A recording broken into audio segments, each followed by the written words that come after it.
नमस्कार, जय श्री राधे। मैं हूं करिश्मा कौशिक और आप सभी दर्शकों का एस्ट्रो तक चैनल पे बहुत बहुत स्वागत है। एस्ट्रो तक को देख सकते हैं तक ऐप से, तो अपने मोबाइल में गूगल प्ले स्टोर पे जा करके तक ऐप डाउनलोड कर लें। आज हम चर्चा करेंगे परिवर्तनी एकादशी से संबंधित। परिवर्तनी एकादशी जो है ये इस वर्ष मनाई जा रही है 29 अगस्त 2020 को। यदि तिथि की चर्चा करें तो परिवर्तनी एकादशी जो है मनाई जाएगी भाद्रपद मास के शुक्ल पक्ष की एकादशी तिथि पर। अब हर एकादशी की तरह ही परिवर्तनी एकादशी का भी बहुत अधिक महत्व जाना जाता है। परिवर्तनी एकादशी को वामन एकादशी के नाम से जाना जाता है। इसके साथ ही साथ जय झूलनी एकादशी के नाम से जाना जाता है और साथ ही साथ डोल ग्यारस एकादशी के नाम से भी जाना जाता है। तो इसके साथ साथ इस दिन भगवान विष्णु जी की पूजा आराधना तो होती ही होती है, साथ ही साथ इस दिन भगवान विष्णु जी के वामन अवतार की भी पूजा आराधना होती है, जिस वजह से इस एकादशी को वामन एकादशी के नाम से भी जाना जाता है। अब इस एकादशी का भी बहुत अधिक महत्व होता है, जिस प्रकार हर एकादशी का महत्व होता है। ऐसा कहा जाता है क्योंकि इस समय पे चतुर्मास चल रहा है और भगवान विष्णु जी जो हैं वो अपने शेषनाग की शैया में निद्रा अवस्था में है और चतुर्मास में यानी आषाढ़ मास से लेकर के आश्विन मास तक भगवान विष्णु जो है इन 4 महीनों के लिए निद्रा में रहते हैं।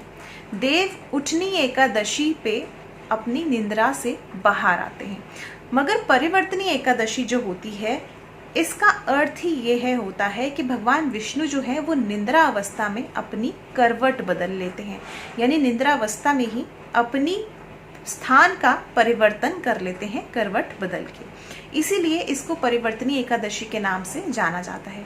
यही नहीं, क्योंकि मौसम में भी इस समय पे परिवर्तन देखने को मिलता है, इसीलिए भी इसको परिवर्तनी एकादशी के नाम से जाना जाता है।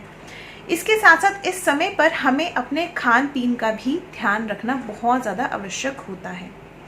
साथ ही साथ अगर देखा जाए तो इस दिन आप भगवान विष्णु जी की आराधना करते हैं, एकादशी का व्रत करते हैं, तो आपके जीवन में दुखों से तो छुटकारा मिलता ही मिलता है। साथ ही साथ अगर देखा जाए तो आपसे अगर जाने अनजाने में वाचक पाप हो गए हैं या फिर किसी अन्य तरीके के आपसे जाने अनजाने में पाप हो गए हैं, तो उन पापों से भी आपको मुक्ति मिलती है।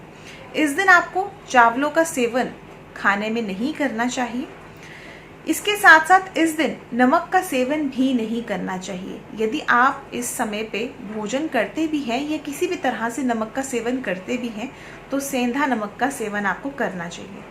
अब इसके बाद भगवान विष्णु जी की उपासना करना सबसे अधिक सर्वश्रेष्ठ माना जाता है। भगवान विष्णु जी के वामन अवतार की भी उपासना आप इस दिन कर सकते हैं। इसके साथ साथ भगवान विष्णु जी के विष्णु सहस्त्र नामावली का पाठ करना बहुत ज़्यादा सर्वश्रेष्ठ माना जाता है। यही नहीं, इस दिन अगर आप भगवान विष्णु जी के पंचाक्षर मंत्र का जप करते हैं, ओम नमो भगवते वासुदेवाय का मंत्र का जप करते हैं, तो इससे भी आपको काफ़ी हद तक लाभ होता है।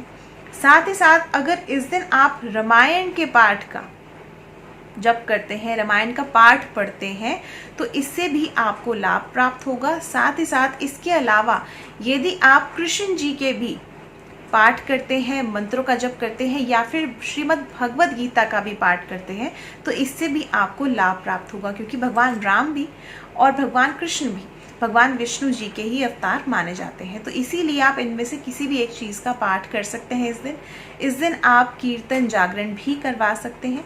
ऐसा करने से भी आपको लाभ प्राप्त होगा। साथ ही साथ इस दिन जो है दान का भी बहुत अधिक महत्व रहता है, तो पीली वस्तुओं का दान भी आपको करना बहुत ज़्यादा अच्छा रहता है, शुभ रहता है, तो इसलिए इस दिन दान भी आप ज़रूर करें। और भी ऐसी खास बातें जानने के लिए देखते रहिए एस्ट्रो तक। मुझे दीजिए इजाज़त। नमस्कार, जय श्री राधे।